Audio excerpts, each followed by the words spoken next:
I've listened to Paranoid by Black Sabbath for months. And I listened to it once yesterday. Welcome to Spin It, another Mixtober episode.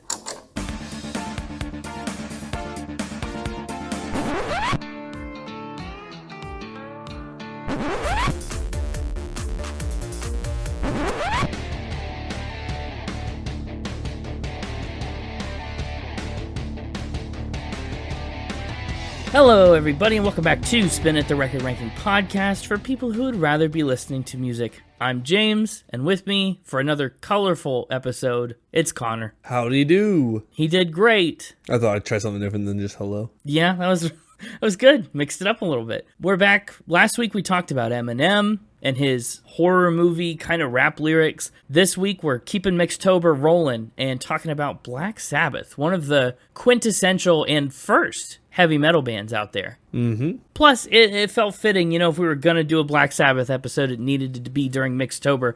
And with Ozzy Osbourne's recent passing, just felt like a good year that we should dig into Black Sabbath and lean into that. Put the Spin It flags at half staff. Yeah. We should get a Spin It flag. How have we not made a Spin It flag? It's a good question. I don't know. We should do it. Do you know much Black Sabbath? I mean, you know some Ozzy Osbourne, right? I do. Some Crazy Train. I live on the Crazy Train. That's a good point. He said all aboard, and you were already there. Is he the self-proclaimed Prince of Darkness, or did other people give him that title? I guess I don't know. I thought other people gave him the title, but it could be self-proclaimed. Either way, I think the way that I learned about Ozzy Osbourne just existing is very strange and backwards. I think the first time was when they spoofed him on a Hannah Montana episode at some point. Do you remember this? Yes. I think that's the first time I ever heard that he existed.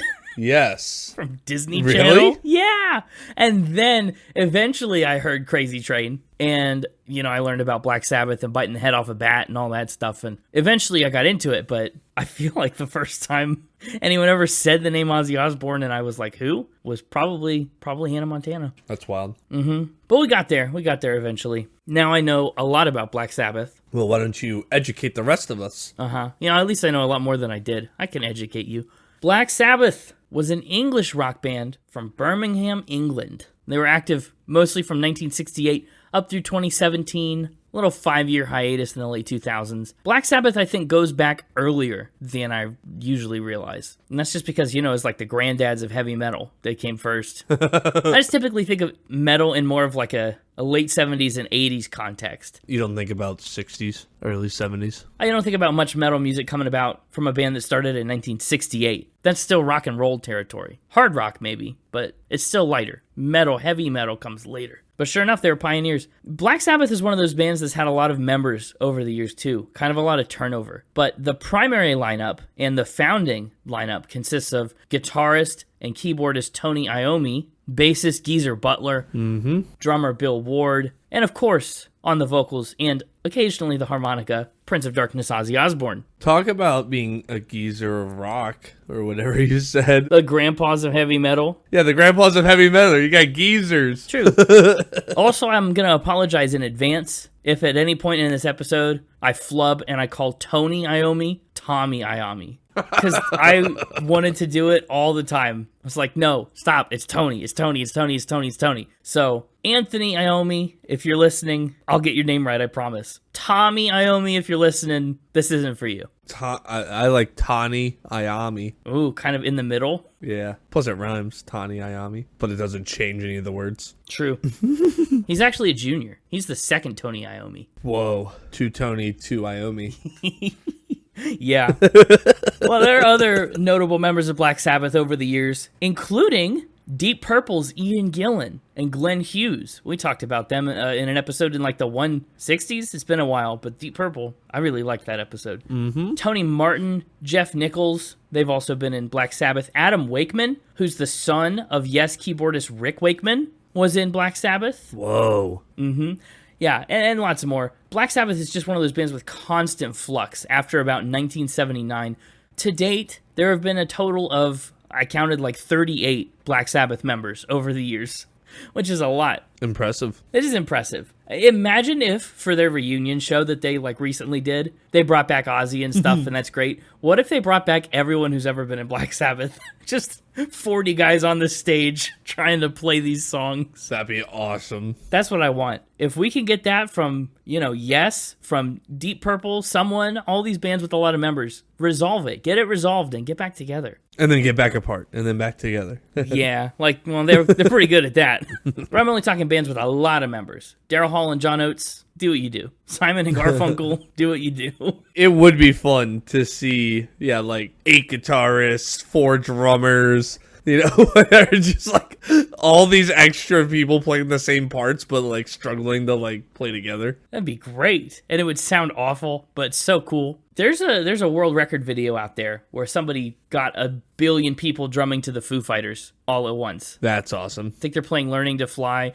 and they like fly a drone over like 50,000 drum kits. Nuts. It's not really that many, but it's a lot, and that's pretty much what I'm picturing. Well, in Birmingham, England, in the early days of 1968, Tony Iommi and Bill Ward are out on the street after their band Mythology breaks up. They're free agents, but they still want to make music, of course, right? Their band is broken up, but it's not the end. So they recruit Geezer Butler and John Osbourne, who you know better as Ozzy. They poached them from the band Rare Breed. Which Ozzy is like short for Osbourne, so he's just like Osbourne at that point. Osbourne. Yeah, it's giving Chris Christopherson.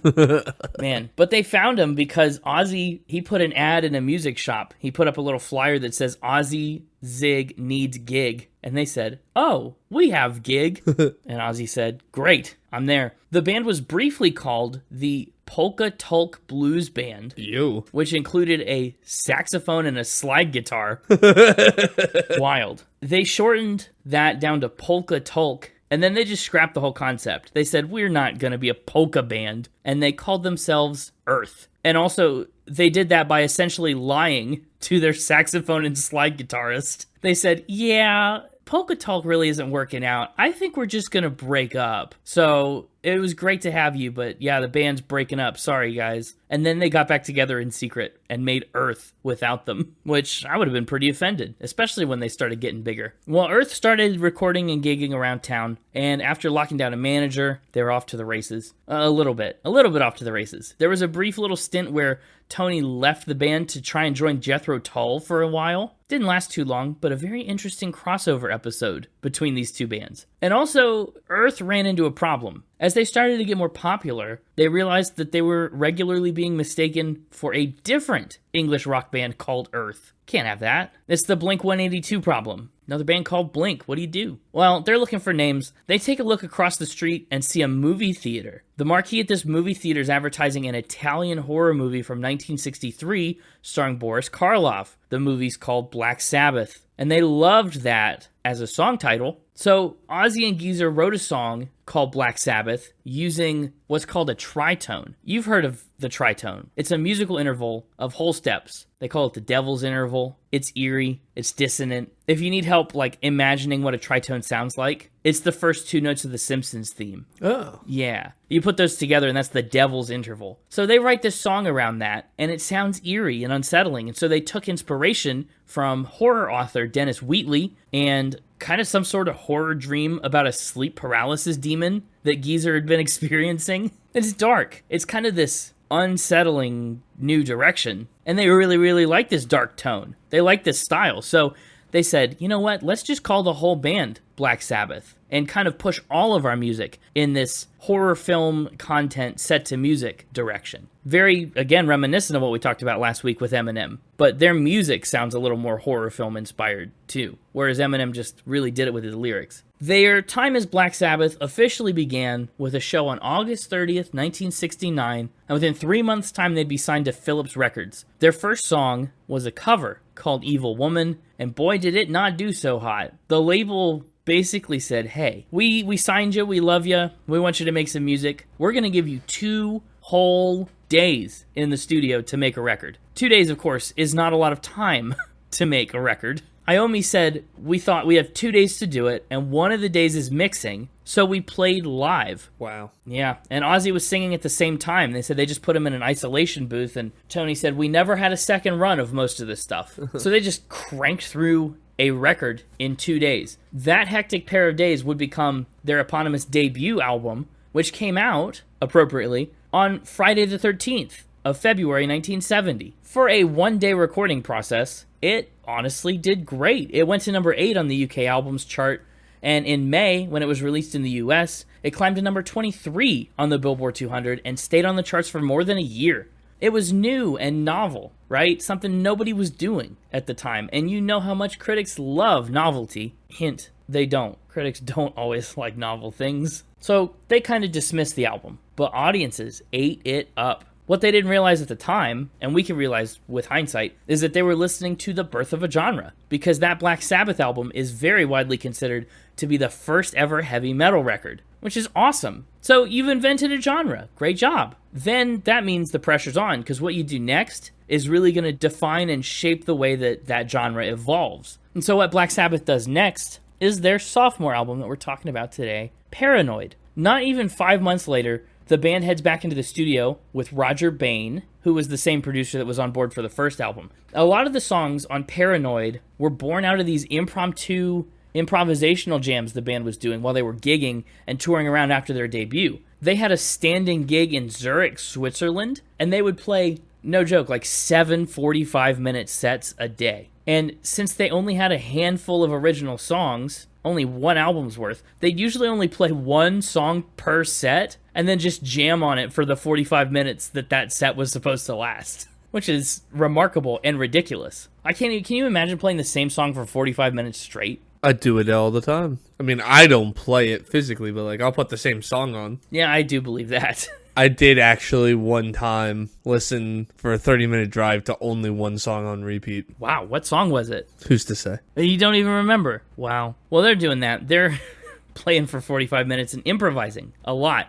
And since it went so well the first time around, they again booked only 3 days of studio time to make the whole record. And when you know they didn't even need that much. Geezer said, a lot of the Paranoid album was written around the time of our first album, Black Sabbath. We recorded the whole thing in about 2 or 3 days live in the studio. The song Paranoid was written as an afterthought. We basically needed a 3-minute filler for the album, and Tony came up with the riff. I quickly did the lyrics, and Ozzy was reading them as he was singing. That's just ridiculous. Bill Ward said that Tony just played the guitar lick, and that was it. It took 25 minutes from top to bottom. And then, boom, wham bam, thank you ma'am, you've got a title track. And a great one at that. One of your band's biggest hits of all time. A great one. Done in 25 minutes? It's just unbelievable. It's the title track now, of course, but it wasn't always going to be the title track. They were going to call the whole album Walpurgis. Apologies if I'm very badly mispronouncing that.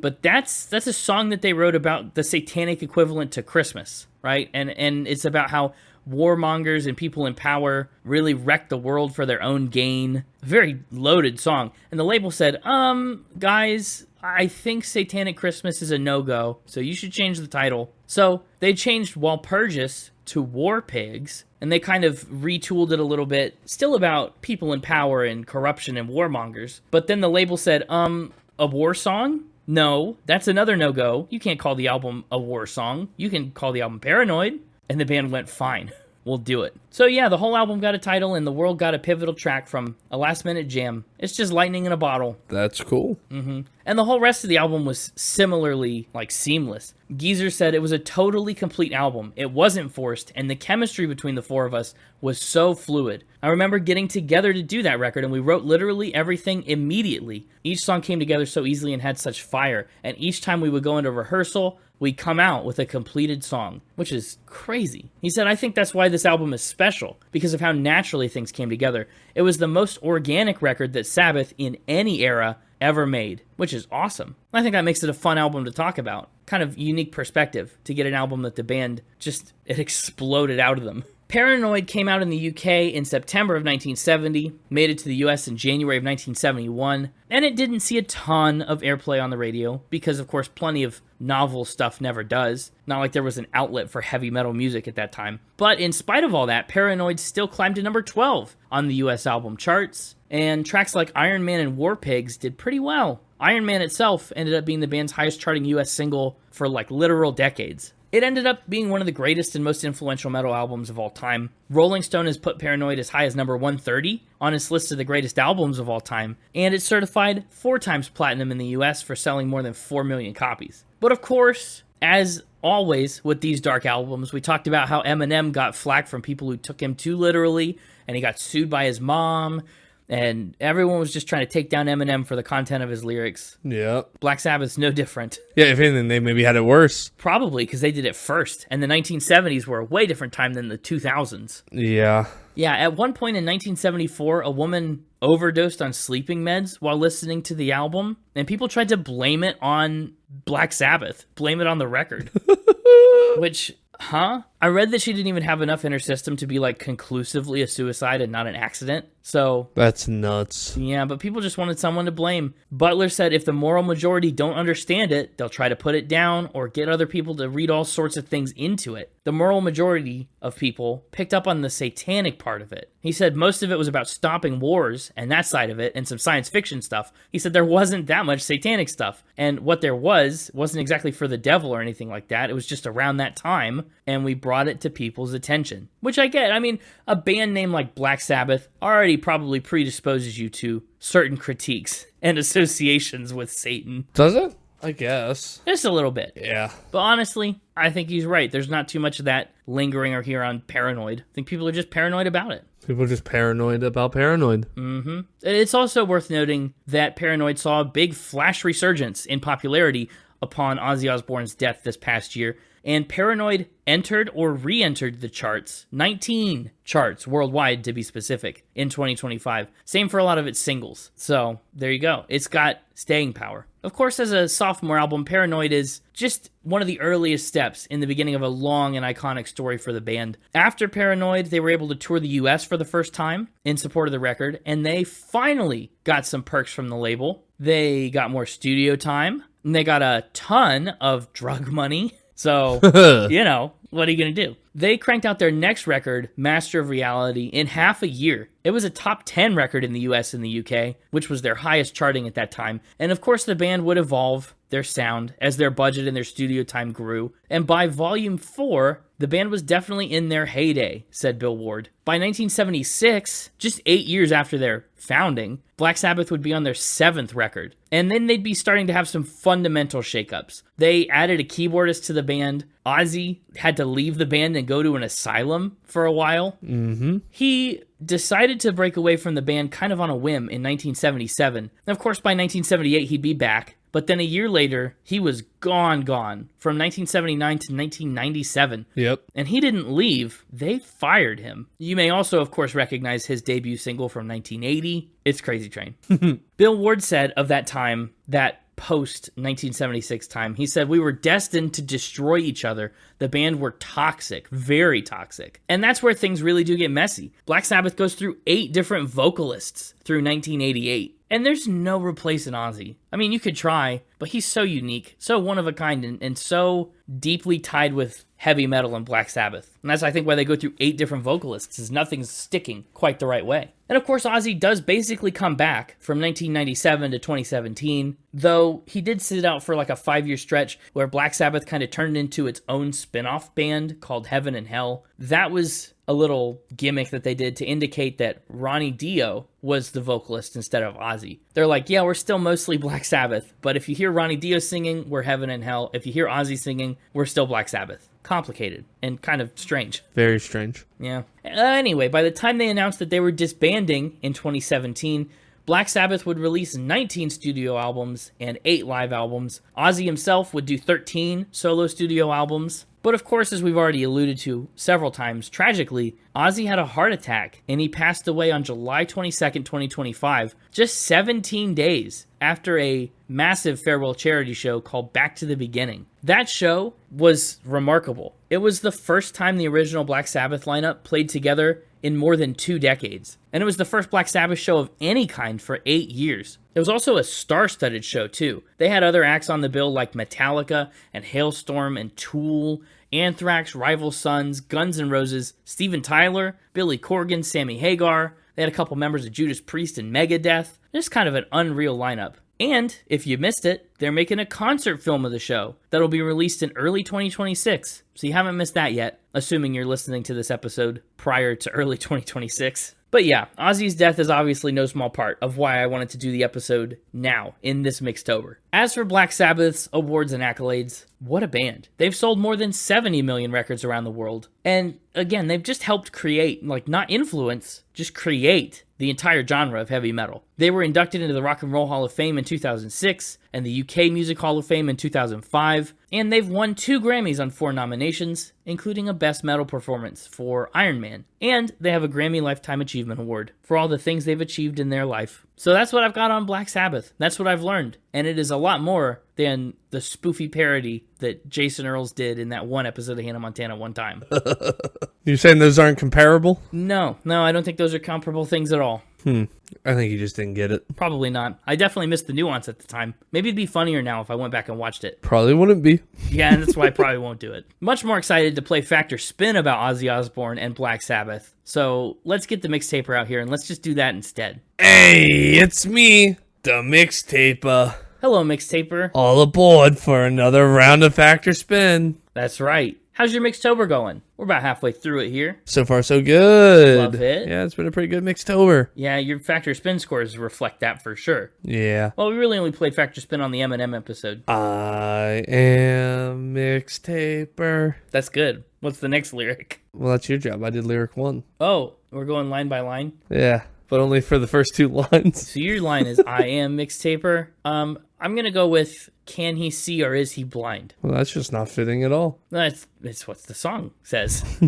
Are you ready to learn 4 new things about Black Sabbath? I am. And that's a Mixtober episode. This could get intense. It sure will. Up first, they almost had a wildly different lead singer. Wildly different lead singer? Yeah. Well, you're saying wildly. That feels like an important adjective. Nah, just that they're very different than Ozzy Osbourne. Okay, I wasn't sure if you're trying to tell me it was another hate beak situation where an animal was going to do the vocals. Oh. Just making sure we cleared that up. Well, who's their wildly different? No, it's actually an artist we've talked about on the podcast. I wondered if that's what you were about to say. We've done a lot of wildly different singers than Ozzy Osbourne. In fact, I think almost all of them have been.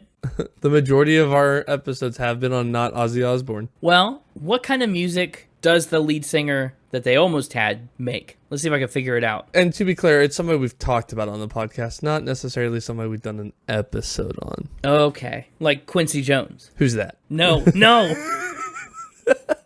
I'm kidding. That's Connor who doesn't know who Quincy Yeah. Jones is. I know all about him. Exactly. But like what genre? What's the vibe of their music? They're a bit of a crooner. A crooner. Yeah. A late 60s. A soft rock crooner. And this would have been this is post Ozzy Osbourne's firing. Okay, It almost took the band in a very different direction. got it. So we're more in like the mid to late 70s. Early 80s, but yeah. That makes sense. Yeah. Okay. Early 80s. Who's crooning in the early 80s? I'm thinking of people that are not right, like Barry Manilow. You're not too far off. Who else is crooning? Tony Bennett? We've talked about Tony Bennett and haven't done an episode on him. You're going to say it and I'm going to smack myself. Maybe. I don't know. Is it a teenage Michael Bublé? It's not a teenage Michael Bublé. Imagine. But the first name is right. Michael. Wow. I can't think of a Michael who croons. Well, that's just sad. I guess it is. Michael. How am I supposed to live without you knowing who this is? I know that's a very clear hint. It clearly is. Come on. Michael. I don't want to give up. I mean, I got all night. Twisted Sister canceled on me for the club tonight, so I got no plans. Yeah. Oh, good. Bolton? Michael Bolton! How am I supposed to live without you? His most famous song. Oh, then we got there. Michael Bolton. I know Connor has talked about being a big Michael Bolton fan on the podcast. I bet he has. I know I haven't talked about being a big Michael Bolton fan on the podcast. Yeah, apparently not. I'm a bigger fan of Troy Bolton than Michael Bolton at this point in my life. He also has a really good version of Go the Distance from Hercules. I see. Well, I'm glad I got there. Anyway, he's a Barry Manilow style, just soft rock crooner. Can't imagine that for Black Sabbath at all. Were they trying to do a different direction? Like, how'd they end up with this almost option? Well, he had auditioned because early in his career, he came from a hard rock background.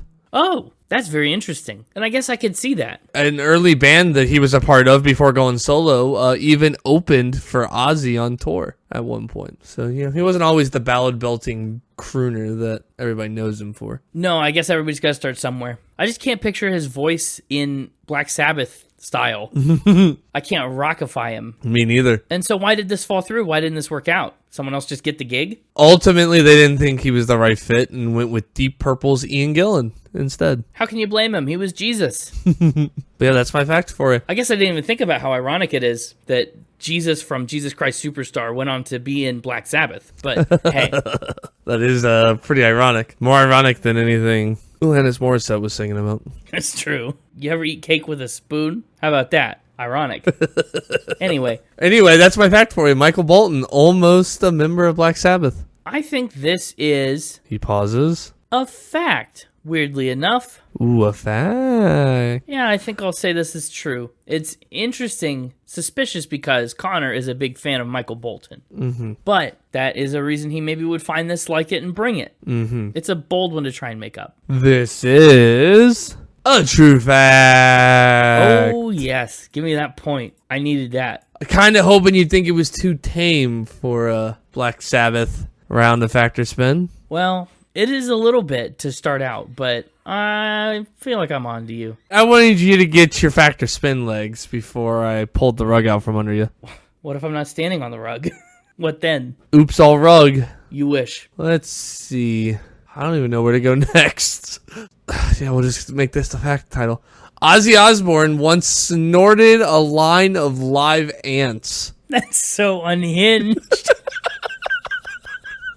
And that's what I'm coming as fact too. Oh, wow. The final ramps are going to be ridiculous. A line of live ants. Are we talking not fire ants, surely? Fire ants? Yeah. Those are going to burn. Right. Well, I'm not convinced that normal ants won't burn, frankly. Fair. But are you just thinking because they're smaller? No, I'm just curious. I'm just thinking the man has no limits. Why wouldn't he try and do it with fire ants? Oh, jeez. Fair enough. Yeah, I think they're just regular ants. Okay. What about uncles? No, I'm kidding. Funny. Okay. So I've got a lot of questions about this one. Yeah, go ahead. What happens when you do this? Do they get stuck? Well, In, like, the snot? Do they get into the airway? Do they crawl? Are they killed? Like, how's this feel, do you think? his hope was that it would make a good substitute for cocaine. In what world? Are they that broke? No, he just didn't have any. Oh my gosh. Just didn't happen to have any at the time. So what happened? Listen, when you're hanging out poolside with Motley Crue, things get wild. Oh, this is with Motley Crue, huh? We know how they handle bugs. Recklessly and with fire. Okay, how many ants are in a line? Like, how long is this line? I don't know how many ants. They were just a trail of marching ants. And Ozzy, asked Motley Crue if they had any cocaine. And they're like, nah, no cocaine here. And so he said, cool, watch this. yeah, that pretty much he goes, all right, and kneels over a trail of marching ants and snorts the entire line of insects with a straw. I know he's not the smartest man in the world, but why would that do anything? Are there any consequences? Do you have to go to the doctor? Anything crawl out of him? Well, I don't know if it was a consequence of the ants, but then he went on to, after getting his ant fix, urinated on the pool deck and then licked it up as well. No, that doesn't feel related. I don't know. Maybe the ants made him do it. I don't know. At least not in a causal kind of way. It feels related in the same way that the shark attacks and the ice cream are related. Like something else is going on here.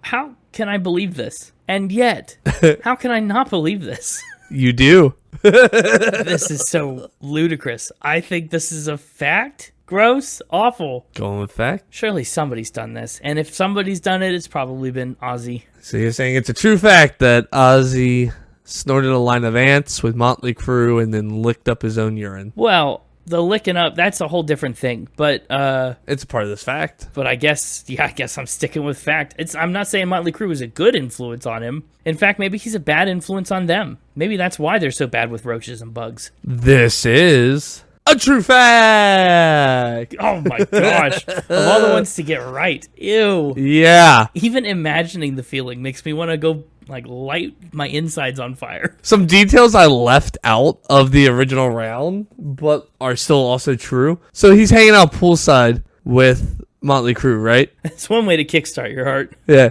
Ozzy decides to start giving them a motivational speech about the rigors of touring and protecting themselves from the dangers of drugs and unprotected sex. What? Then says, so now we've talked about the dangers of drugs and unprotected sex. Who has cocaine? Wow. And when denied the cocaine, does the line of ants, urinates on the ground, licks it up, and challenges bassist Nikki Sixx to do the same. Feeling pressured, Nikki Sixx urinates on the ground as well, but before he can lick his own up, Ozzy gets down and licks that up too. No, gosh, what? Yeah. He didn't do the ants though, right? No, he didn't do the ants. He just urinated on the ground for Ozzy to lick, I guess. That's so weird. It's so weird, and you can read all about it in the 2001 Motley Crue autobiography, The Dirt. The Dirt, yeah. Wow, what a character. Read all about it. Or you could watch the Motley Crue bioepic, The Dirt, on apparently Netflix is where it premiered. I don't know if it's still on Netflix, but there's a bioepic that was basically a recreation of the autobiography in which Tony Cavallero plays a young Ozzy Osbourne and reenacts this scene beat for beat how it's described in the autobiography. Wow. Apparently. Haven't watched it. This is why the 80s were a different time. Like, no rock stars are doing that today. Nobody. Yeah. Not one of them. So that's fact 2. Yeah. Feels like we've been through a lot more than 2 facts. Yeah. The rug. I feel the rug. Ozzy Osbourne accidentally poisoned his drummer. Oh, gosh. His drummer from Black Sabbath, Bill Ward? Yeah, Bill Ward. Okay. Accidentally poisoned. By telling him to snort ants? Like, what happened? No. Did he spike something? Did he drop something? Spill something? Gas somehow? Yeah, well, he sent Bill Ward to the hospital with a blue-tinted package. Blue-tinted package? Yes. A package of what? A blue-tinted package. Okay, I guess the contents aren't important. His package was blue-tinted. Oh, you mean... It's not like a thing he received. It's like his... Yep, uh-huh. No. I'm trying to think of his little Iron Man. His little Iron Man. Yeah, his little Iron Man's all blue. That's not good. Yeah. How did anything happen to that?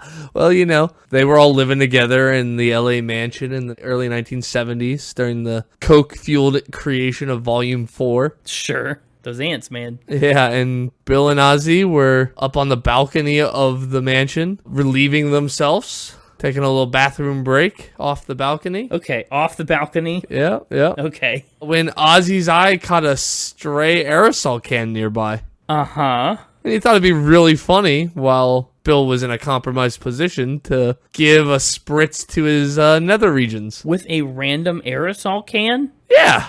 Oh, dear.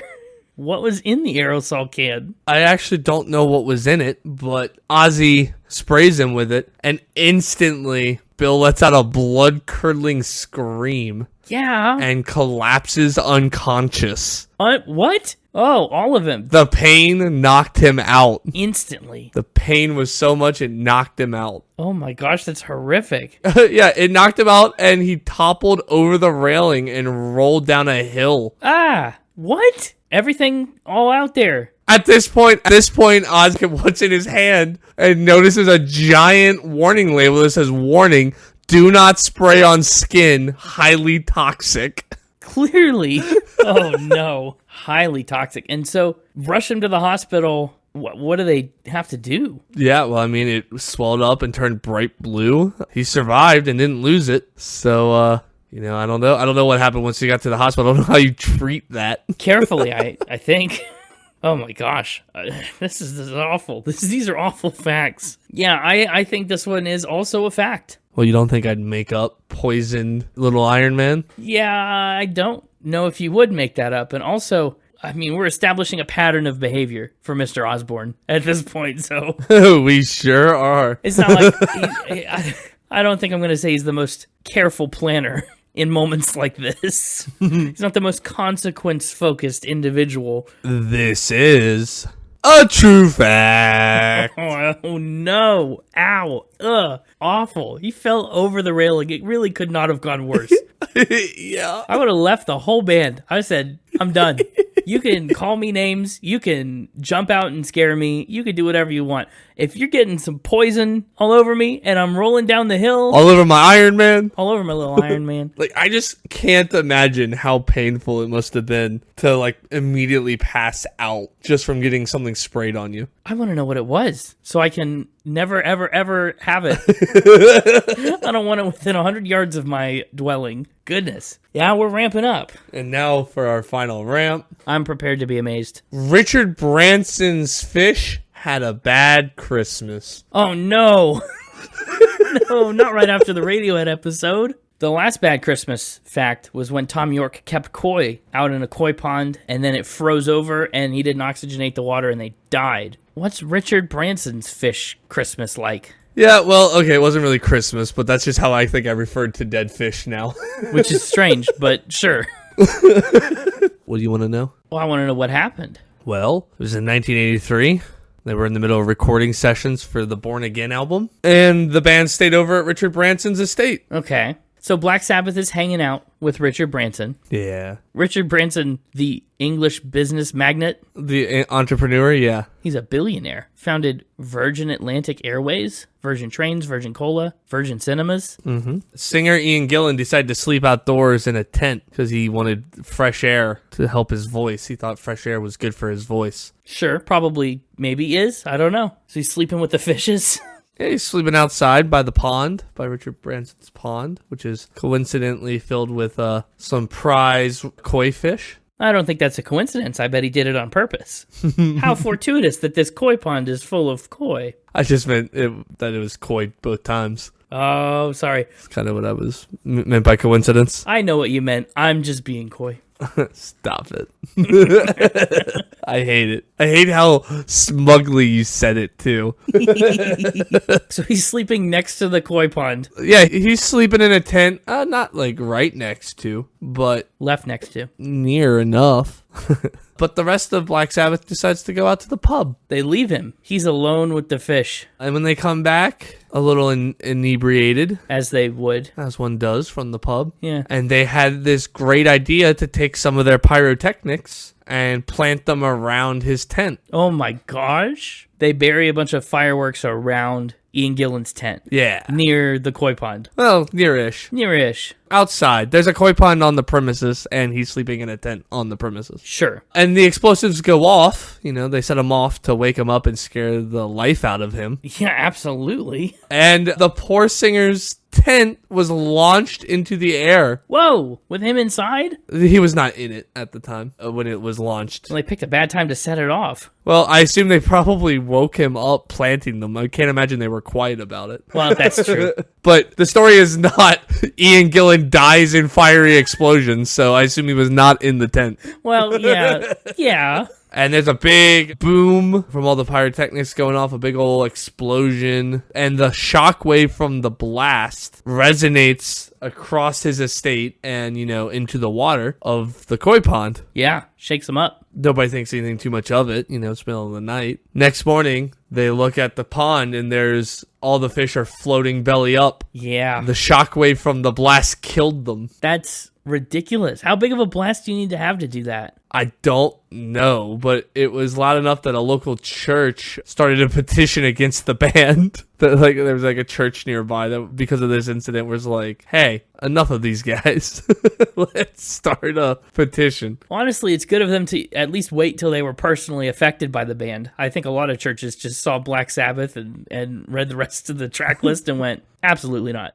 So at least this church was like wronged. Yeah, that's the fact. So it is. I think I'm going to say spin this time. Whoa. Any reason? Yeah, I bet they did this explosive thing. I bet they planted all the explosives around his tent and it blew up, and I bet it was wild. But I'm betting that the shockwaves probably did something like break the windows of his house or something else. And you wanted to find a good way to reintroduce the koi fish dying. And so you moved the shockwave to a koi pond that may or may not exist. That's my theory. But I think one of these has to be a spin, and they keep ramping up so much. Something this band has allegedly done has to be not real. This is a true fact. Oh, wow. An all facts week. You can even hear all about it in the 2010 memoir, I Am Ozzy. Dang. It's weird how many rock bands have killed fish. If I had a nickel for every time a rock band killed some koi fish, I'd have 2 nickels, which isn't a lot, but it's weird that it happened twice. It is. So it was suspicious that it happened twice. I'll be so honest. Dude, as soon as I found it, I was like, well, I gotta bring this. Absolutely. Yeah, had to come back. Was this the good final ramp, or did you think one of the other ones was wilder?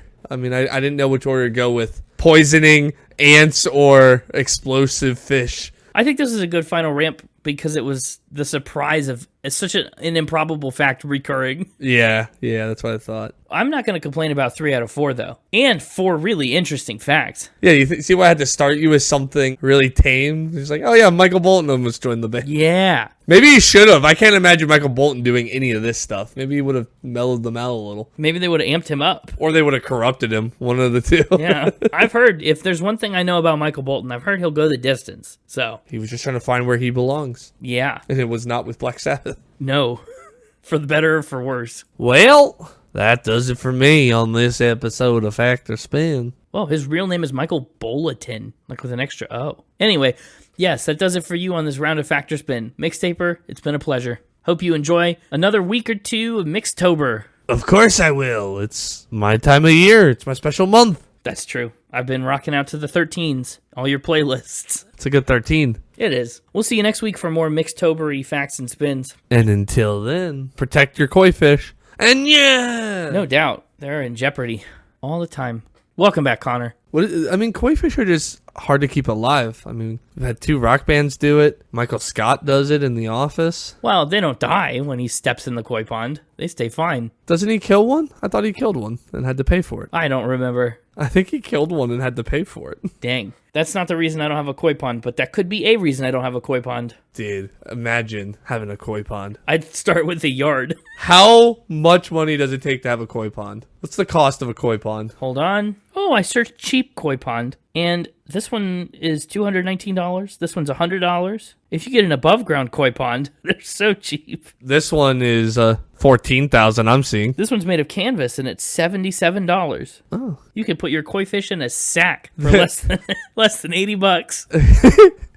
This here says the cost of a koi pond can vary significantly based on size, features, and installation methods. Initial costs typically range between $3,500 to $17,000, not including the fish. Pond kits range from $550 to $6,100. Maintenance cost is expected to be $600 to $3,000 per year. Wow. And then, of course, there's the cost of the fish as well. Now I've changed from cheap koi pond to expensive koi pond. This one is $149,795.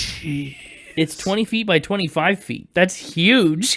I want a koi pond. Here we go. You can add aeration, bacteria. You can add a waterfall and bog soil and driftwood. You could pay $400 to add a piece of driftwood to your water garden. Stupid. $400 will get you a fish cave. You can add some perennial plants. You can add lighting. Quantity, $999. Add to cart.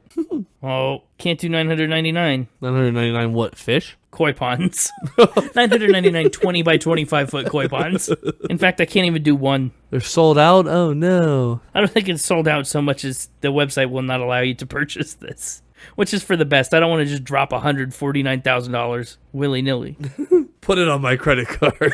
That's right. Charge it to my card. I can max out my credit card many times before I hit that number. I'd have to take out a loan.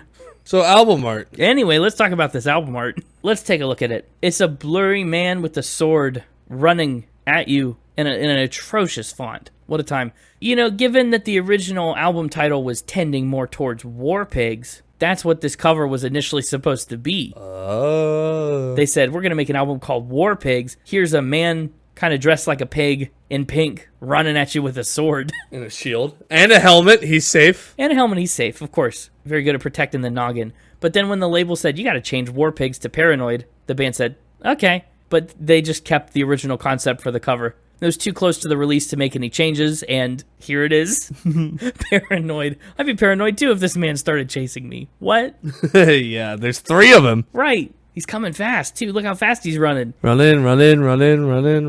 Ozzy said that album title had nothing to do with the sleeve. WTF does a bloke dressed as a pig with a sword in his hand got to do with being paranoid? I don't know. But they decided to change the album title without changing the artwork. So there you go. Keith McMillan is the one who came up with the design and shot the photo. He superimposed the image 3 times to give it that motion blur, and then he stained it pink to emphasize the pig part of War Pigs. They really just wanted that dark, sinister aesthetic to match their music. But is this dark and sinister? It's dark. I don't know about sinister. It's dark because it's taken at night, I guess, but it's not dark tonally. Yeah, I would not call it tonally dark. It's a little ridiculous. It's pretty ridiculous. But it's fun. And nothing's like it out there. Never seen an album cover like it. Scooby-Doo looking font. Pigman running at you in the forest. Hammer-eye. That's what this is. Hammer-eye. That's so funny. Yeah. That's how I'm going to think of this album cover from now on. Well, we've got 8 tracks on this album. It's a normal length album, but some of these tracks, a band that's playing 45-minute improv jams, they're going to make some long songs. Yeah, and the longest kicks off the album. It does. That is War Pigs / Luke's Wall. I've heard this song before. You've heard this before. I bet you have. It's kind of everywhere, especially lately. I feel like I've just heard of it a lot. War Pigs, it's widely considered one of Black Sabbath's best and like a hallmark in all of heavy metal. This is one of the pivotal heavy metal songs ever made. And we already talked a little bit about the song's origins as Walpurgis, right? About witches. But then combine that with like the late 60s anxiety about being drafted into the Vietnam War. That's what you get. Geezer said, Walpurgis is sort of like Christmas for Satanists, and to me, war is the big Satan. He said it wasn't about politics or government or anything, it was evil itself. So I was just saying generals gathered in the masses just like witches at black masses to make an analogy. But when we brought it to the record company, again, they thought Walpurgis was too satanic, and then we turned it into War Pigs. But we didn't change the lyrics because they were already finished. So that's where it comes from.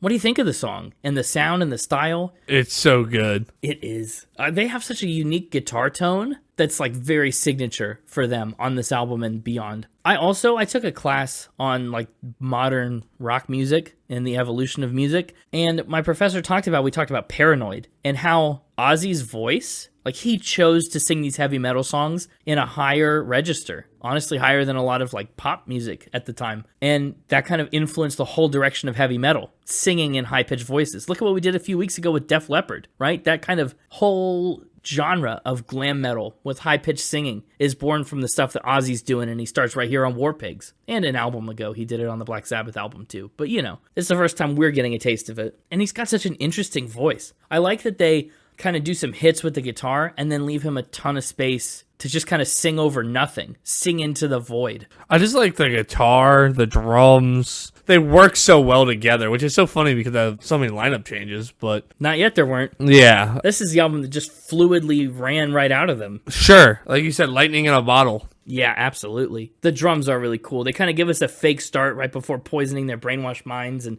then they come in earnest. There's a lot of interesting instrumental decisions here, too. Like, it's constructed around a lot of chromatic scales and half steps that kind of put you on edge a little bit. The song also has so many movements and sections that almost 8 minutes kind of flies by every time. It transitions really smoothly from A to B to C to D, and then back to A, back to B. The ABCDs. Yeah. It's so long, but it flies by. Yeah, it does. Then, towards the end of the song, we get a massive instrumental section, right? Yeah. That big outro bit is called Luke's Wall on US releases. They call it Luke's Wall. The theory is that it's an homage to the band's road crew, which consists of Jeff Lucas, who went by Luke, and Spock Wall. So they combined their little 2-man road crew and paid them tribute in the name of the outro of the song. It's just such a classic track. I really like War Pigs. I like it better than almost anything else on this album. Wow, it's so good. And then the weird little wind-up it does right at the end is very cool. Yes, like they speed up the whole tape. Such an interesting way to end it. very neat. We haven't heard anything like that at all yet, really. I mean, we've heard of people messing with tape speeds and stuff, but never so deliberately speeding it up in your face like that. And that strong start keeps on rolling with Paranoid, a title track. Title track! Indeed. It was the first single, another one of the heavy metal greats, a staple in the genre's creation. This song hit number 4 on the UK singles chart and only 61 on the US Hot 100. But today, Paranoid is Rolling Stone's 250th greatest song of all time. And again, written as 3-minute filler, an afterthought track. Like, way to underestimate it. You know, what if we just cranked out a song in 3 minutes and see how it goes? Bada boom. Suddenly,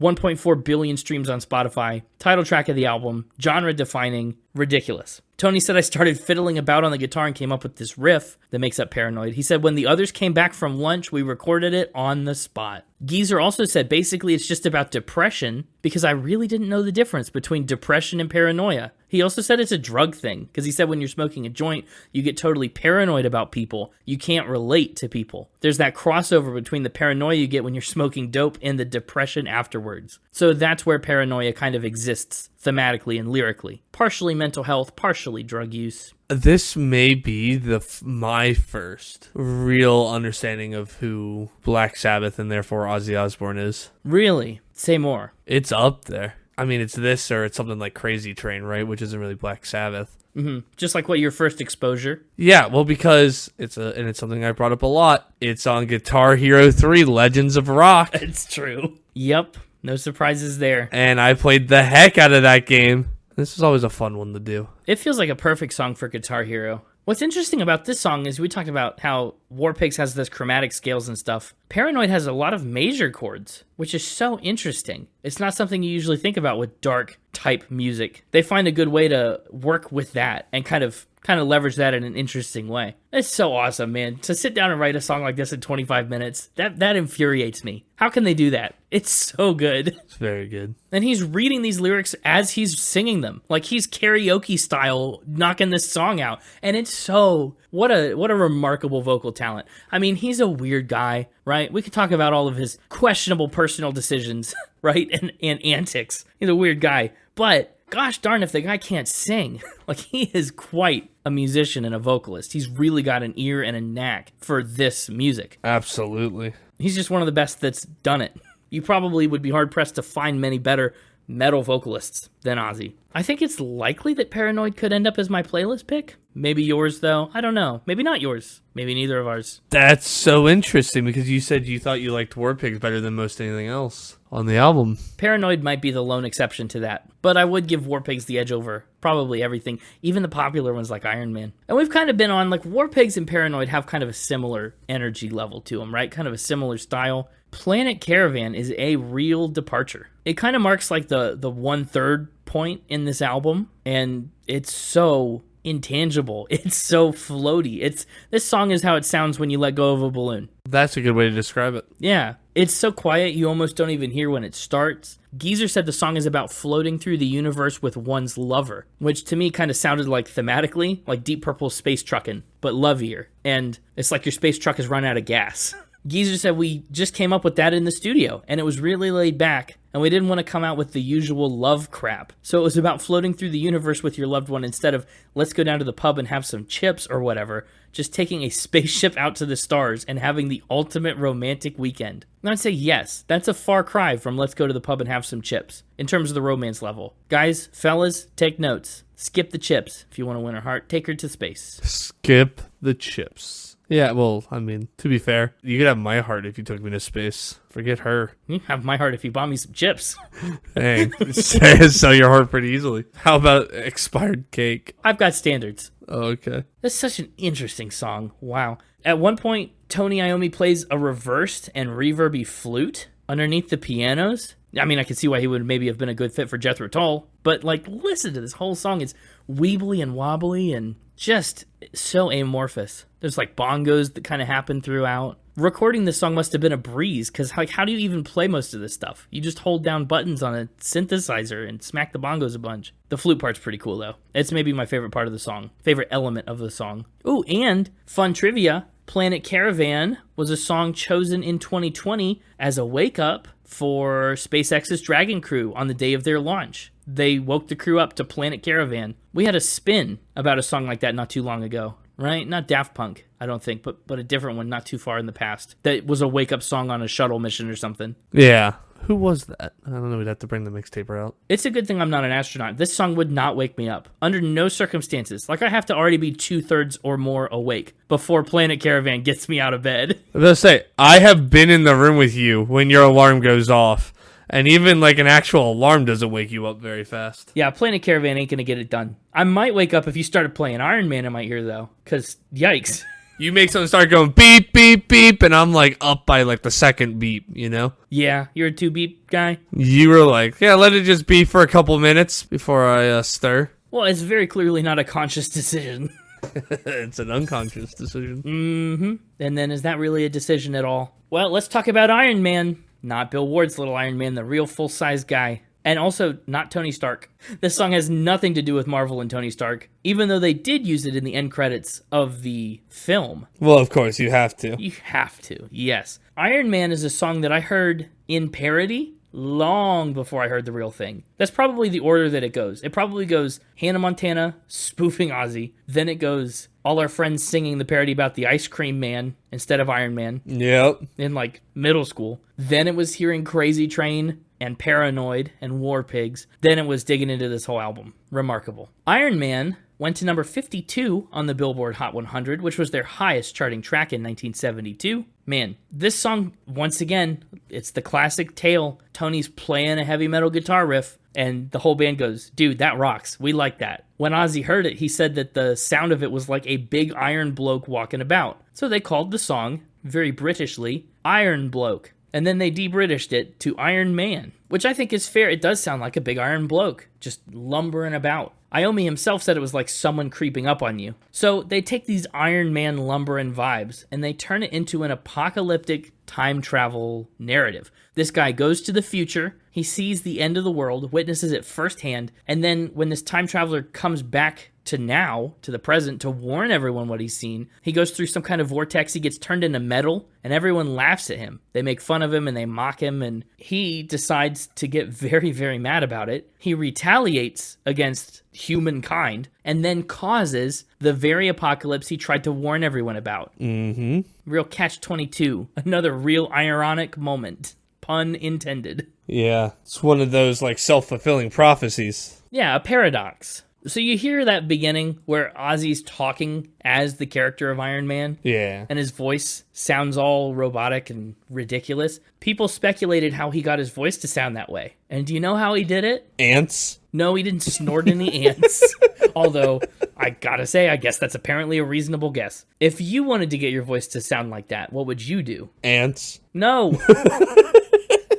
I have no idea. Yeah, you do. What do you do when you want to get your voice to sound all ridiculous like he does at the beginning of Iron Man? I just put on a voice emulator. Okay, well, before A voice changer app. No, you need something more analog. Ozzy Osbourne did not have a voice-changing app. Water. Ooh, water's not a bad guess. I'm going to let you stop guessing now. I'll release you. What he did was he just did his vocals through the blades of a metal fan. Oh, I did do that as a kid. Yes, everybody's done it. Everybody's done it. So he talks through the fan and he does this I am Iron Man thing. It's awesome. As for the rest of the song, pretty unforgettable. The guitar lead really follows the melody that he's singing, which is interesting. I think this song for me, in the verses and stuff, gets a little repetitive, just a little drawn out, because when the verse is happening, nothing's going on but that melody and the drums. Yeah. I feel like I want a little bit more separation between the instruments and the vocals. And it's a 6-minute song. Sure is. But I like the parts where it breaks away. The instrumentals that separate the verses are excellent. And I like the cymbals. Bill Ward's going at it on the cymbals. I think that's really cool. It's just for me, I feel like I almost like this song better when the vocals aren't happening, which is rare, especially for Black Sabbath. I also do like how they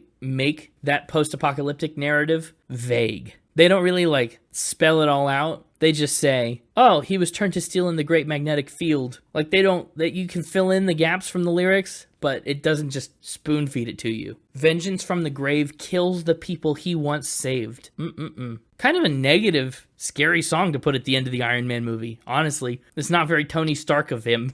Yeah, that's fair. Maybe Iron Man will kill everyone. And Marvel said, yes. This is the song that represents our hero. I mean, now that Doctor Doom is Robert Downey Jr., that's kind of what they've done. Well, yeah, that's true. You know, when Tony Stark died, spoiler alert for Avengers Endgame all those years ago, I bet they gave him an electric funeral. Actually, they did like a Viking funeral, didn't they? Yeah, it was. It was a little bit more of a Viking vibe. But Electric Funeral is the next track, so I was going to use that as a smooth transition anyway. I love the melody of Electric Funeral. It feels a little bit like War Pigs to me in just its construction and stuff, but it's kind of meant to because it's another song about war. Geezer said Electric Funeral was about the atomic war that was imminent back then. The Cold War was at its height. Everybody thought they were going to get blown to bits any second. So it was just all about real life and what was going on. Electric Funeral. Tony said most bands at the time were singing about all the flowers in your hair, and we wanted to sing and play about the other side of life. Nuclear annihilation.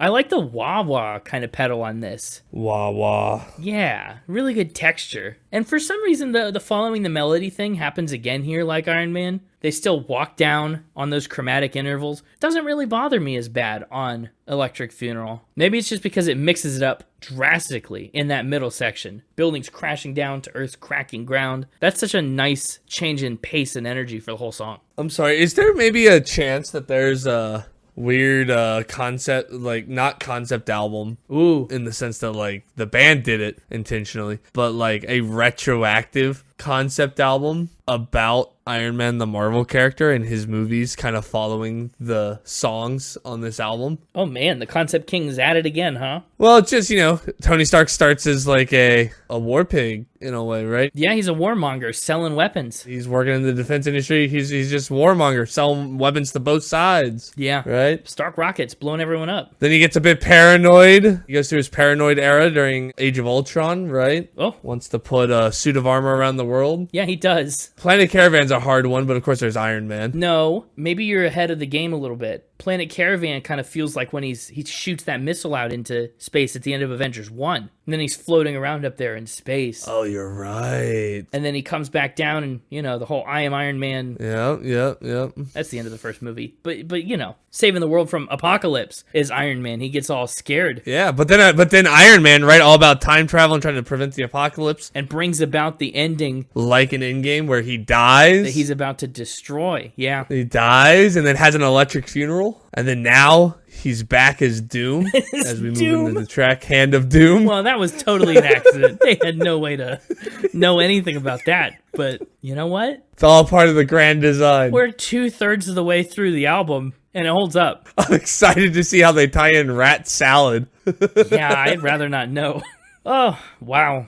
Hand of Doom is another really heavy, like dark song. It's a heavy one. Hand of Doom, again, we're in the 70s. We're in the throes of the Cold War, the Vietnam War. And Hand of Doom is about Vietnam veterans who come back after the war with major drug addictions. Geezer did the lyrics, the whole band did the music. Geezer said Hand of Doom is about the experiences of soldiers. We played it at an American Army base in Germany, and it was sort of a halfway house for soldiers coming back from Vietnam. And they were telling me that to get through the horrors of Vietnam, they were turning to drugs over there, which was never broadcast on TV or anything like that back then. So it was all new to me, and I thought it was a good subject to write about. And so he does. You push the needle in from life, you escape. Reality's black drape, colors in your mind satisfy your time. You turn to something new, and now it's killing you. Goodness. The lyrics don't pull any punches. Black Sabbath, I mean, you would never expect them to. The lyrics definitely don't hold back. I like how deep the opening is in terms of like note. Like the bass is very deep on the scale. Yeah, and raw.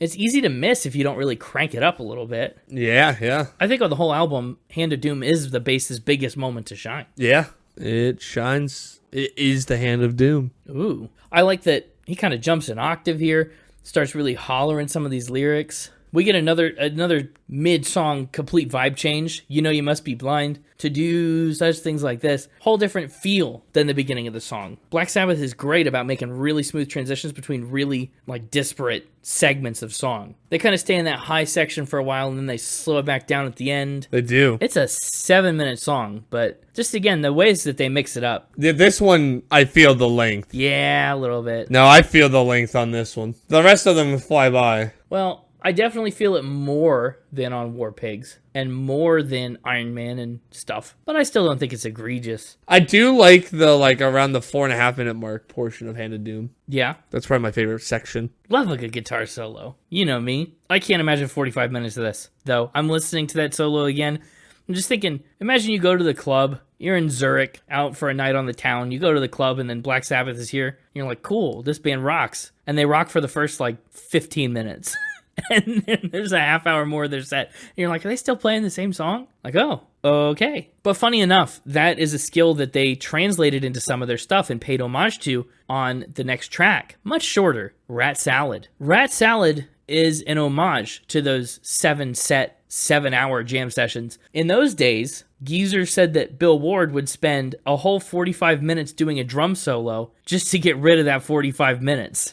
Just to eat up that set time. And so that's what Rat Salad is. Kind of an homage to those days and to Bill Ward and his talent filling time. I just thought it was the salad they serve you with the pizza, Chuck E. Cheese. Yeah, Chuck E. Cheese. Come crawl on our play places and eat some pizza and rat salad. It honestly sounds gross. Not the song, but the title. Ew. It's an incredible tribute to the drums. It's a great moment for him and for the guitars. It's just a really nice exhibition of what they were already doing. What makes Black Sabbath, especially in these early days. Incredible drum work. The drum's pretty good. Pretty good. Yeah. I guess I'm just envious of the drum. Envious? I wish I could play the drums. Yeah, I feel like... I can't do two different rhythms with my hands. So things like the drum or doing two different things on the bass and the upper part of the piano. Yeah. Can't do that. Yeah. That is a tricky part of doing drums. And I would love to learn the drums, but all my neighbors would hate for me to learn the drums. So there's that. They're so loud. You got to really commit when you're learning the drums. But then the album closes with another track that's kind of split in two parts, like War Pigs and Luke's Wall. We get a double combo track, Jack the Stripper and Fairies Wear Boots. Jack is the intro. Fairies come after that. Do you think fairies wear boots? I don't know. I mean, if they need to. Sure. I'm just thinking Tinkerbell. She wasn't wearing boots. No, but she really didn't have to. I don't know. If a fairy needed to wear boots, I'm sure they could. The song title isn't Fairies Wear Boots when they have to. No, that's true. But it's not fairies wear boots all the time. Oh, you know what? Fair enough. That's me presuming. Yeah. It's just simply saying that fairies do wear boots. True. Not necessarily exclusively. Just they definitely do. Yes. This is an interesting song because nobody knows exactly what it's about. Fair. Ozzy said at one point that it was a track about LSD, but by the time he wrote his 2010 autobiography, he just straight up said he couldn't remember at all what Jack the Stripper and Fairies Wear Boots was supposed to be. But Geezer said that it might have come from a time when some punk kids made fun of the band's long hair and called them fairies, kind of in a teasing, mocking, mean way. Geezer said there used to be fighting all the time. I used to be a football fan, football being British football, soccer.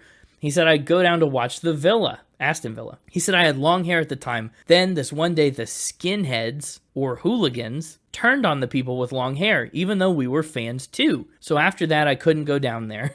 This other time we did this gig in the seaside town of Weston-super-Mare, and we had a fight with all these skinheads. I think that's where the lyrics for Fairies Wear Boots come from. It's Black Sabbath fighting skinheads, a term that I just fundamentally don't like. The Jack the Stripper instrumental, tons of fun. I love that we get this big, long instrumental stretch. It's so much fun. Rat Salad kind of carries over into Jack the Stripper, and we just get the band really kind of doing what they do and shining here. We don't get into Fairies Wear Boots until 1 minute and 30 seconds into the song. Well, a little before that, but it's not bad. This is the least dark song, I think. This song kind of has this element of fantasy and off-the-wallness about it that the rest of the songs are lacking. It's not a dark apocalypse, war, end of the world song like everything else. Fairies Wear Boots, it's like, oh, impossible to tell what it's about because they don't even know what it's about. But it's definitely not the same vibes as all the Vietnam veterans are on drugs. Fairies Wear Boots, and you gotta believe me, I saw it. And of course it ends where it began, with a big instrumental solo. Of course. I think it's a great way to fill out the album. It feels like we've experienced like a wide breadth of what Black Sabbath was doing in 1970. We get spots where there's just bum like hits of instrument and then vocals floating over nothing. We get spots where they kind of blend together and follow each other directly.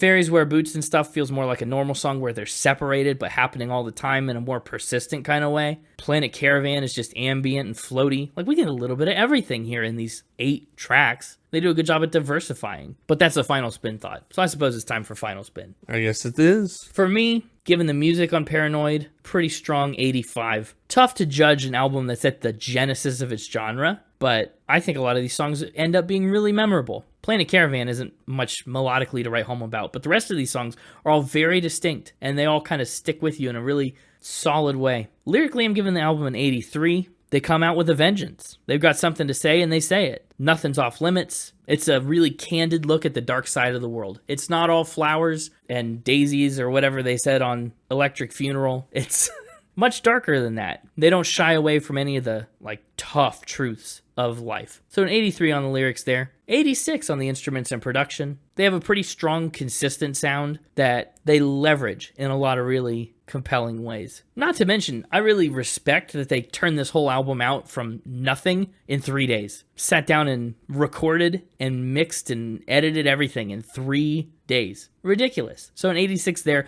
and an 86 for the vibe. Honestly, really strong Black Sabbath album, really strong album, period. I was impressed. I need to listen to more Black Sabbath. This is, so far, the bulk of my exposure. I don't think you'll be as impressed. Probably not.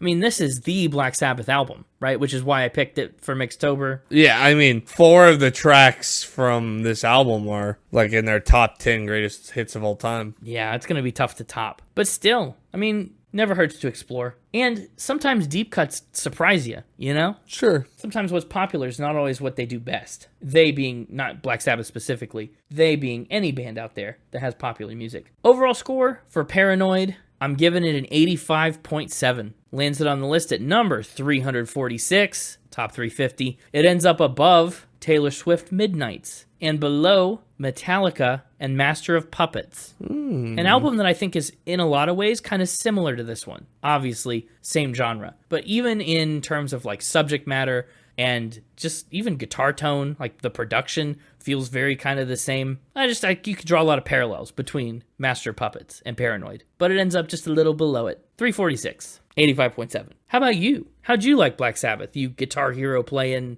dude? I like Black Sabbath. I like this album. Good album. I knew a lot of the tracks already. Kind of figured you would, but I forgot to ask. Now that you mention it, I realize. A couple new ones to me, but they're okay. I like Ozzy Osbourne. All around solid track. My top 3 in album order. We're going War Pigs. War Pigs. Easy top 3 pick. You can take half the album, so. I know. I mean, go for it.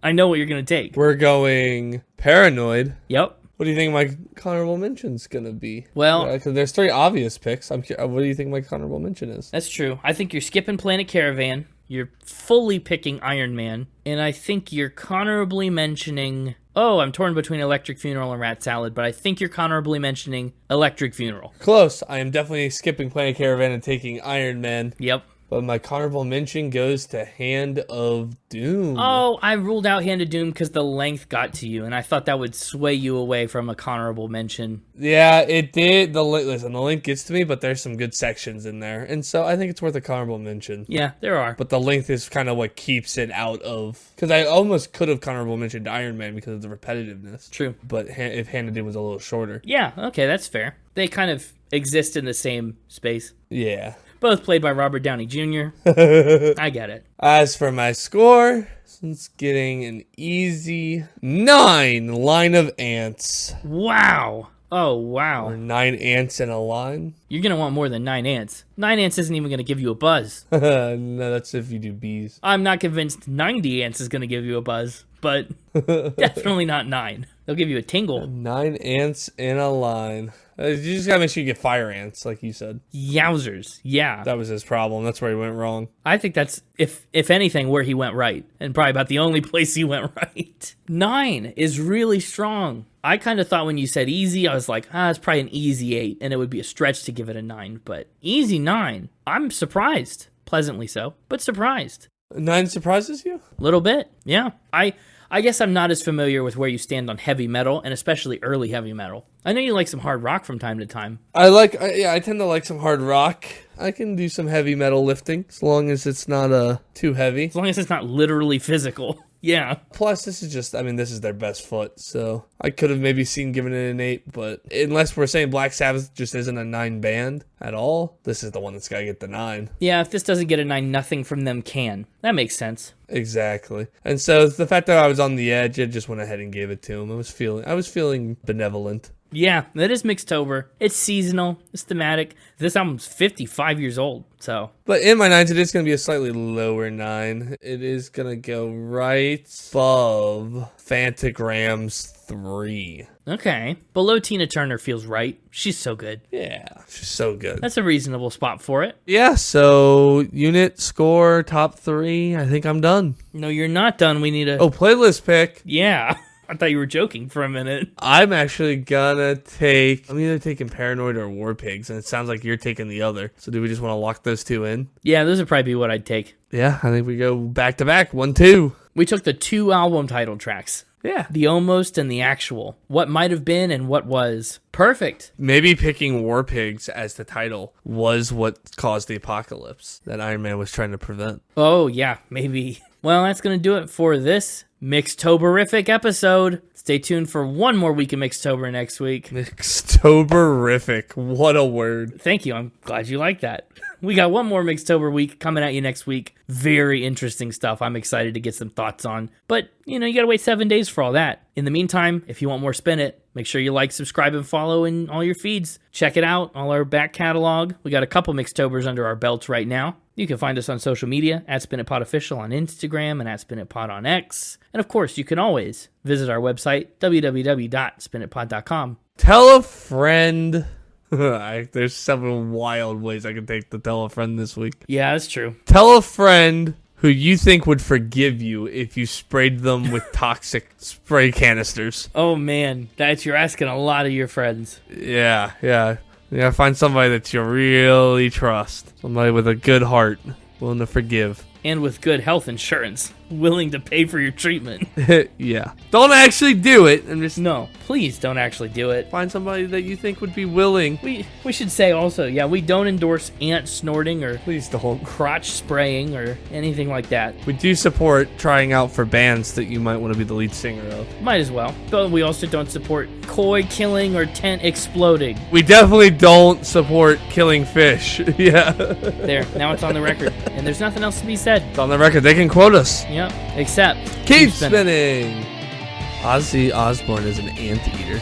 Ooh, wow. Interesting concept. I would argue that no, he's not. He's just an ant smeller. Yeah, well, that's basically what an anteater does. I mean, have you seen the nose on those things? That's its mouth. That's where its tongue goes. It's a nose. No. No. I mean, its nose is at the end of the snout. It's a nose with a mouth on it. It's weird that we just talked about this. I don't remember even why we just talked about this, but we literally just talked about this. Did we? Cage the elephant. Did It we? was Cage the elephant because we talked about how long the trunk is and what it's got the most nostril. Oh. I think that's what it was. Yeah, that sounds like us. Yeah. You can't tell me that with the nose so close to the mouth, an anteater's never snorted an ant or two. Well, I'm not saying it doesn't happen on accident, but it probably doesn't happen on purpose. Well, maybe when the anteaters are out of cocaine, they resort to ants, and that's how they got their name. We're such a bad zoo. Such a bad zoo. The alligators bite. The anteaters snort the ants. The anteaters are on cocaine. And the elephants are all in cages. Plus the leopards are deaf. What are we going to do about the Spin It Zoo? The Spin It Zoo. The Beach Boys are invited. But they're on thin ice.